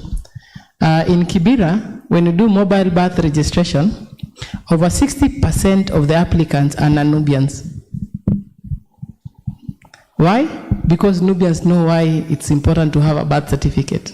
It's a document that to them is survival. Even though it is hard to get, they know it's important. These other communities, they know we'll always get it, you see. So these pastoralist communities, these Nubian communities, and these other communities that are being marginalized, they know the importance of documentation, even though getting it is hard. We've seen other, I remember Busia, it was Bungoma, where the border riders were refusing to go and apply for IDs because they're busy. These other communities, we don't have the luxury to say that we are busy. For us, it's a matter of life and death, or being jailed within your own area. So anyway, is there any other question? Yes, Soila. And Soila is also going to tell us something that you might not know. You've complained that we're only speaking to ourselves.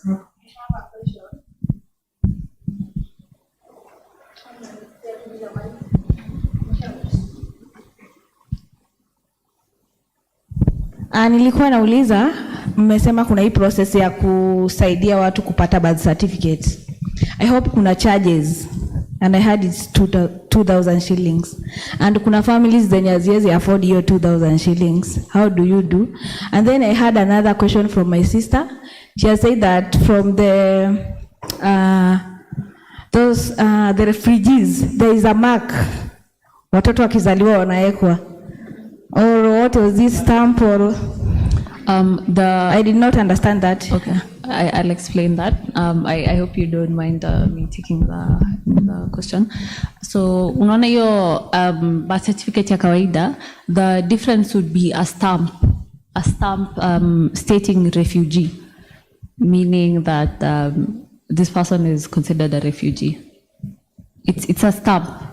Yeah, that's the difference. Alafu kuna swali, mnacharge watu au hiyo 2,000 ilikuwa nini? Sisi kama Nubians Forum hatucharge watu. The only money that you pay ni yenye government inasema. So if it's 180, you only pay 180 na unalipa through e-citizen account na through your M-Pesa. So we don't charge. Our services are for free. Na pia napenda niseme Haki Center pia sisi hatuchaji, wanaochaji ni ile Civil Registrar's Office, na inategemea mtoto akiwa kuzaliwa mpaka miezi 6 huwa ni 50 shillings, akipita hapo kuendelea huwa 150, hasa zile ambazo ni za late, pengine amepoteza notification, pengine amezaliwa nyumbani hakufuatilishia kupata notification kwa chief. Kwa hivyo sidhani kama kuna organization inacharge pesa kutoa back. So labda changamoto ilikuwa kwamba when you are using the transport, ukisafiri as much as document unaenda kupatiwa na 50 bob, utachajiwa na serikali 50 bob peke yake, si ndio? But in the actual sense umetumia 2,000 shillings kwa transport. So hiyo ndio the cost ambayo tulikuwa nazungumzia. Another thing about pastoralist community, okay, you know, we cannot have reach everywhere. Yeah? Yes. But we assure you we will work together. You will be our ambassadors on the ground. Yeah? Mike ikienda kwa mwenye alikuwa ameinua mkono, I just wanted to say, we look forward to more partnerships that could help us reach where we can't reach. We cannot be the masters of everything. We cannot spread everywhere, but such partnerships are welcomed. And Bilach, we've been partners for 5 years. We look forward to sitting down together and seeing how do we emulate these best practices of mobile birth registration in those other areas that we don't have footing. Sawa sawa. So nangojea tukutane Monday or Tuesday next week or any other day that you are available. Siku hizi unajua najificha Mandera sana. Tafadhali kuja tukae chini tuangalie how we'll work together. Alafu tutafuta mtu mwenye ana nod kichwa yake akisema please do. Your mic ilikuwa inaendea au mwingine? Iko hapa? Yes, tafadhali. Okay, so my question is sikuoni tafadhali. Tafadhali simama. Oh, sorry about that. Yes. So my question is about policy change. So nimesikia, you know, I appreciate this discussion because it comes from the people at the grassroots. So for me, when I was introducing myself, I said I worked with Haki na Sharia. But what I did not disclose, we also work with Nubian Rights Forum and even Namati and other institutions. So I am a citizenship lawyer. We challenge legal provisions that actually, cause these problems that we are having on the ground. So one of the things that we look into when we go to court, issues, for example, if we challenge provisions that or administrative hurdles that cause, like vetting, for instance, in the case of a passport. So we look at issues such as huduma numbers, which essentially ask for documents such as birth certificates and IDs. We also challenge IDs itself, when in the sense of asking for birth certificates. So what I appreciate about this discussion is I feel like it's taking me, from my understanding, it's taking me back from the passport to the huduma card to the ID. Now I go back to the birth certificate. And one thing I note maybe from this discussion is across the board from the panelists is the issue of the birth notification. So my question is, in terms of policy change, do you think, because the constitution simply says that, naweza kuzungumza kwa Kiswahili pia, naweza jaribu. So the constitution simply says that kama mzazi wako mmoja ni Mkenya, wewe ni Mkenya peke yake. So that is simply the constitution. The constitution is the supreme law. Hizo zingine zote zinaweza badilishwa. So ukipata kama kuna document kama birth notification inaleta shida sana pale ambapo unaambiwa lazima uende hospitali ndio ulipe pesa ndio upate hiyo birth notification, then there is a policy gap there. So my question to the panelists ni kuuliza, or my question is, mnafikiri kuwa hiyo birth notification ni document ambaye ni inahitajika? Mnaona kama inaweza kutolewa, ama mnaona kama inaweza yani the situation can be rectified as it is, or do you think it's even a document that's necessary in the first place? Additionally, I also want to add the challenge and ask, do you even think the birth certificate in itself is a necessary document? Because all the constitution simply says, I want to take you back, it says if one of your parents is a Kenyan, you are a Kenyan. All these legislative or administrative hurdles which are being presented, they are causing a problem to the implementation of that particular Article 14 which Mariam was referring to. So my question is again, do you think those two documents are necessary? If yes, maybe you can explain. I think that's my question. Well, I have two hats. I'm also a panelist. I will take up that question. Under the Charter of the Rights of the Children and the African Charter on the Rights and Protection of the Child, that every child has the right to a name and registration of nationality at birth. So what is the proof of registration and nationality at birth? It is the fact that you are registered as baby 0.1. No, you are registered as baby Mustafa. That is the first point, your name. Nationality at birth, what is the protection of that nationality at birth? Registration. So basically, a birth notification is just a proof that Mustafa Mahmoud was born today, 20th, at certain time. The others live itabaki na nayo. What was the nature of the birth? Was it a stillbirth or was it a live birth? It was a live birth. So with birth registration, it helps us with two things. One, to plan for the country, and two, to register the child. So basically, with birth registration, it helps the country to know how many children were born in this year, how many were born alive, how many were born still. Yani still the birth ni wale watoto ambao wamezaliwa kama wamekufa. Sawa sawa. So it helps the country to know what is the infant mortality rate for this country. And then how could we improve birth how could we increase the possibility of children being born alive? So it is vital statistics is very important, and all countries are moving towards 100% birth registration. So birth registration begins with that birth notification ya kwamba umezaliwa hospitali fulani sangani na wazazi wako ni kina nani. It is important, but is it universally available? It is not universally available for the children who are born out of the hospital. So there are practices that are being rolled out. MCH, mother to child hospital. So ukipeleka mtoto hospitali and huyo mtoto ako below 6 months, that facility inafaa kuregister huyo mtoto ya kwamba amezaliwa. Si amezaliwa katika hiyo hospitali, amezaliwa na anaenda hospitali fulani. So that watampatia birth notification as if amezaliwa, but it won't indicate ya kwamba amezaliwa hapo, but they recognize ya kwamba. Na tuongee na masipitali ya kwamba mtu akiletwa chanjo, don't assume that they have birth notification. Ask, Huyu mtoto akona notification. If they don't have notification, register that child. And if someone is not registering that child, we should take action and even go to the supervisor and say, your facility is refusing to register children who are born at home. Is it that you don't know the law? Is it that you didn't get the circular? So that we become the ambassadors. Yakomba, there is this hospital, it's not registering the children. So basically, it is the right internationally of every child to be registered at birth, but is it being practiced? Now, there is the law, and then there's this practice of the law. So now we want to be the bridge. Okay, tumerudi tena huko. Yes, at least nimekanyaga gia. Yes, tafadhali. Do we think that now that you've explained, thank you for explaining.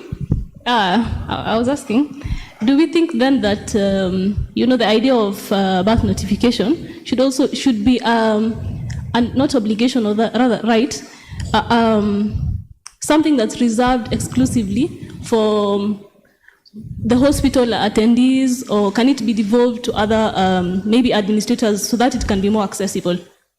Well, in the past, the chiefs used to issue birth notification. They still issue in the remote areas, isn't it? Yes. So with the civil registration, they have what we call agents. These agents register these events. So basically, they say they are registering an event. It's not that important. They're registering a child A, B, C, D was born at this time. The nature of birth, live. So after that, hile notification wewe ndio unakimbia nao kuprove ya kwamba mimi ni mzazi wa huyu na huyu. Sawa sawa. So it is still there, but are the chiefs doing it? If they're not doing it, some of them are charging people. So those are people that you should ask accountability, because after that they're supposed to give returns. Every clinic, even private clinic, they're given those registers. Sawa sawa. Because ni kama receipt. It is not that binding until you go with that notification to the civil registration to register the child to get as a certificate. Sawa sawa. So it is there, but we should ask how accessible is it, and who is that person who has the responsibility to make sure that they access those documents. Yes, Bilaj. So I have a question. It's a follow-up on Sumaya's. It was actually going in my mind. I had my sister there, Zena, talking about how it's expensive to go to the hospital. They prefer to go to the midwives. I know the organizations that are dealing with midwives, and I know they try and train the midwives in the villages on how to help women give birth and all. Why aren't they given those notifications, the ones that you're giving the chiefs? Why aren't they being given the notifications? Because they preferably go to them, labda wanalipana na kichakula, ama wanalipana sijui na nini. Zena was saying they pay each other later. So why not come up with a way of recognizing these midwives who the women prefer to go to for financial issues, so that they can be able to issue the notification and also advise the mamas to take the kids to the hospital. Wadungo hiyo chanjo. Si tu kama sisi, unajua si tumezaliwa 1st of January, si wote. Ama 31st. Well, that issue of 1st of January, I need to address it. Because I was in a meeting, and at least you were born on 1st of January. There are people who write 0000. Yeah? So we need to make awareness. One of the things that we, sorry, I've taken up the panel. We are going to wind up to Saizi. Allow me to, sorry, yes? Yes, one of the problems that we need to make awareness about is issues of writing the correct age. You find people retiring earlier because when they're giving their IDs, they assumed the nearest age to them. Au kikaka Mustafa hivi unakaa sweet 16, you can be given your age at 18, a fresh IDs, ndio. Then when you are rightfully in need of pesa ya wazee, they tell you are 30, and at that time you are 60. Yeah? So those are things that we need to have as a conversation when we go to mashinani. These are things that we need to have more conversation with our communities. But now the problem is that their problem? Is it them causing it? Because sometimes they don't really know when they were born. Wanakumbuka ilikuwa msimu wa nini? Ilikuwa kiangazi, So you start going to the calendar like kiangazi ilikuwa lini? For people who don't know Kiswahili from Northeastern, kiangazi is drought. I've just remembered you. All of people from Northeastern have been speaking English, so I'll have to remind you about that. But anyway, yeah, that problem in northern Kenya, not only Northeastern. I've had a lady from Samburu who had the same problem. So it's a conversation that we should have in terms of yes. So do you think the midwife will help? Precisely, those are solutions that we should give the government, yes. So basically what we do as an organization is we empower these midwives. When a mother gives birth, you have to go and report to the nearest hospital so that they can be able to issue a birth notification for that mother. In my previous life, when I was working from NRF, we tried to lobby so that they could be given books. But also, yes, the law does not allow. But now we have a policy expert there. Should we lobby about change of law to allow midwives because everybody has acknowledged that they're playing a big role? Now take the role. Aha, my sister here. Can you hear me? Oh, okay. So mine, I love what you're doing, all of your organizations in the panel, but the question in my mind is, what is the government doing? What's the government doing? Because this issue of even educating and creating awareness about how important this birth notification and birth certificate is to the mothers uko mashinani. I mean, this is something the Ministry of Health can do, a whole drive, awareness drive, and make sure that they get these things. But now, waiting until these kids are 18 and then you're telling them, oh, you're not a citizen, you're a refugee. I know you guys have worked with the government, but I've really not really heard what it is that they are doing. I hear what everyone else is doing, but the biggest role here is for the government. Yes, that's my question. Yes, you want to speak on behalf of the government, please. We the people. I feel like she just picked my mind in terms of something I was thinking about. So a lot of very good conversations going on in here. But my question has been like, so we are having the conversations here. So what are they doing and how are we bringing them to the table? Because I feel like they should be in such, conversations, listening to and contributing. We need to hear from them. What are their thoughts? What are they doing about all this? So that has been my question. How are we engaging and bringing them to the table? Because I've heard about administrative hurdles. I've heard about the intention to decentralize the birth registration services, and they know these issues are going on. So how are we engaging them and how are we bringing them into these conversations and such like amazing productions? What are we thinking about disseminating and to who? Because they need to see this, they need to hear it, and they need to come and be part of the conversation. Yeah. Well, thank God no one is from the government. They can speak on behalf of the government. But, well, we extended an invitation to them. Unfortunately, protocols observed. For you to speak on behalf of the government, you need to give them prior notice what they'll speak about.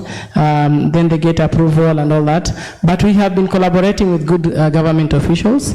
Northeastern, they've had big successes in terms of even getting a new office established. In Kwale, they've had numerous birth registration. In Kibera, they've had numerous birth registration. They've been there. But now the problem is, how do we have this conversation with them? I'll take it upon a challenge on us to now take the conversations to them. They say if the mountain will not come to Muhammad, Muhammad will go to the mountain. So we'll go to the mountain to speak to the person at the mountain. Yeah, so just to add to that, and I like Sumaya's insistence on the need for policy change. I think, and still, while we are challenging ourselves as civil society organizations to bring the government to the table, when it comes to the collaborations between government and civil society, I think the understanding of local context when it comes to policy is something that Kenya seems to be having a challenge with. So you would find, for example, with the issue of the notifications, for example, I love the suggestion that was given for the midwives. You would find that these people sitting down at the policy tables don't understand that this is a pastoralist community, people move around. So I think it's important for us to challenge the government consistently to always take local context into consideration when creating any form of law. Yeah, that's all. While you're at it, kindly give us your parting shot. Aisha, you have something to say? Then we'll come back to you and the guy who produced the video, and then I speak last. Kindly give us your parting shot. Anza tu hapo kuna microphone. That was my parting shot. The only other parting shot I would have is that is a lovely video, and Mustafa has been a good moderator. Aww. I just want to appreciate the work that these stakeholders have been doing. May God bless you so much. Asante. Na mimi pia ningependa kushukuru sote kwa kazi tunayofanya, na ningeomba Mwenyezi Mungu atujalie tuweze kusaidia jamii kule, ila kwenye shida tuweze kujaribu kuwatatulia. Asante. Thank you for this lovely discussion. My parting shot is that we need to emphasize that people should give birth at the hospital so that your birth is notified. Aisha, you have a microphone. Oh, lovely video, lovely conversation. I think it echoes some of our asks here. We know some of our asks is increasing finance, human personnel, and infrastructure for birth registration offices and ID offices. And not just in the places that we are talking about. We can see even now, Bilach is talking about, can't you come to West Pokot, can't you come to where? This is quite evident that there is need. Even I will tell you, even in the places like Muranga and the rest, all those places, there is need for more of registrars. Shockingly, I know you don't believe it probably, but there is need. Policy change, the time is now. We are shifting or transitioning to a digital identity system. We have worked extremely hard to make sure that some of our submissions are there. What we are discussing here, concrete informed decisions or submissions that we are getting from the ground to ensure that this Huduma bill is all inclusive for every Kenyan. So when we talk about it not passing through and hoping that it doesn't pass through if it doesn't cater for our needs here and the needs of Kenyans, then policy change time is now. We either ensure our members of parliament, we either ensure in the election, it's an electioneering period, we have just less than 2 weeks. I haven't had enough conversations about identity issues, which for me, I believe access to identity means access to every other right. So if it is not being discussed now, if these challenges are not being discussed now, then chances for us to get our issues addressed will never happen. And so the time is now. Talking about dissemination, we really need to think about it and think loud, deeper, and see how we make sure these videos are in everywhere. Aspirants, those who want to be presidents of this country, those who are talking about uniting this country, it can never be united if these issues are not addressed. So it's now. Thank you. Zakaria, sorry, I think it will be very unjust of me not to give him audience, and he's not prepared. That's why he's even coming with the Liverpool jersey, and he knows I'm an Arsenal fan. How did you feel while recording this video? It's very important to know Wewe kama binadamu, wewe kama mnubi, wewe kama Mkenya, hisia gani zilikuwa zinapita kwa moyo wako saa zile ulikuwa unafanya hii recording? First of all, I would like to thank Namati and all the partners, because working for such production is not easy. You go to some extreme remote places, some very harsh environments and all that. And the life that tunapata huko si rahisi.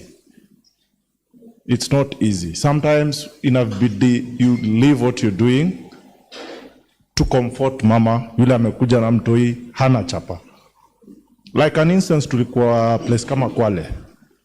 Tumefika huko, the mother came from a very long distance. Amefika, registrar is already there. Lakini yeye anakuja anatuambia, like alikuwa anaona it's like we are working with the Namati ama the other partners. Amekuja, mimi na colleague wangu amekuja anatuambia, jamaa, if I start going back to get chapa, by the time narudi hapa sitapata wase hapa. So the only thing yenye tulido, mimi na beshte yangu, we had to cater for that. Alikuwa na watu karibu 7. Ukiona huyo mama mwenyewe hata akikwambia anaenda kuchukua pesa home, maybe hata ana hiyo chapa. So it is very hard. It is very hard. And whatever you guys are doing is amazing. So si kazi rahisi. Mi at first mi nimezaliwa Tao. So sinajuaga tu. In fact hata mi sijui historia ya birth kama inakuwaga na shida hivyo. But when we were doing this, it really ilikuwa ni painful sana kuona like the way people suffer to get this simple document of 100 shillings or 150 shillings. It's not easy kwenda, like unafika huko nje unapata gatua say, unaona tu mama ni struggle ana go through. Ni struggle. Like mama, there's this lady who alianza the first shot. Hiyo shot ya kwanza wenye ilikuja. That lady is 29 years old. Already 3 kids. And when alikuwa na to explain here, we didn't put it here. Yeye ni wife wa 3. She's the 3rd wife for nini. No, hazia yuko. Yeye anaenda kuuza vitu sokoni so that akuja support family.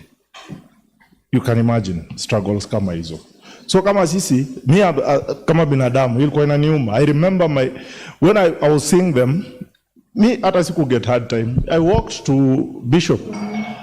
At that time, haikuwa ni story za Citizen. When my first kid, niliingia tu Bishop Plaza and I came out with birth certificate. Less than 1 week nimepata birth. Very smooth. So kuona ule mama anakuambia amekuwa na notification for more than 3 months, more than 3 years. Hajui ataenda wapi, the way Mwanatumu alikuwa anaeleza hapa. They don't know. You get them wamestack na hizo notification. Amekuwa nazo, yeye anajua sasa this is the birth. So a lot has to be done on sensitization and all this. So more of this kind of videos venye mmesema. You get like, for instance, says it's election year. Hakuna mtu anaongelea about stories ID. For them wao wanataka tu kura.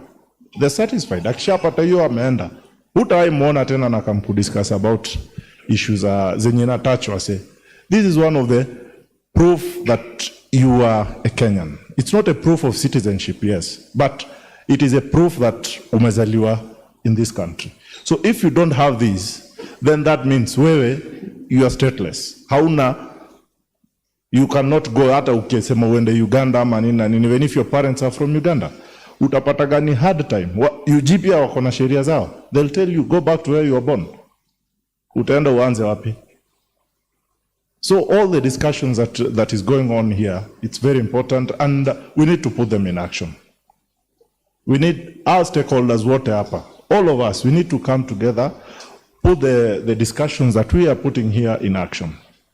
Now more of such videos zinafaa kuwa circulated a lot. Mainstream medias, unapataga kuna vipindi wanaonyesha kwa TV, hazina maana hata. Why can't we use such airtime kuonyesha vitu important kama hizi? Once ikifika kwa hizo nini media houses na nini, that is when the government will work. Like for instance, in Kisii, kina hawa walienda wakaraise issue about discrimination and all that. Wakaenda kwa maandamano. And that is when the registrar had to sit down with them or askize. So if kama boardroom itakuwa ngumu, jamaa twendeni out. It's very easy because sometimes tuna discuss, tunakuwa diplomatic sana but vitu hazifanyiki. Yeah, that's my... Well, okay. Yes, sorry, I took up more of your time. It's because we started late. My apologies on behalf of the event organizers. I would really like to appreciate our panelists. Mwalimu Esther ametoka as far as Kwale. Alianza kusafiri jana, si ndio?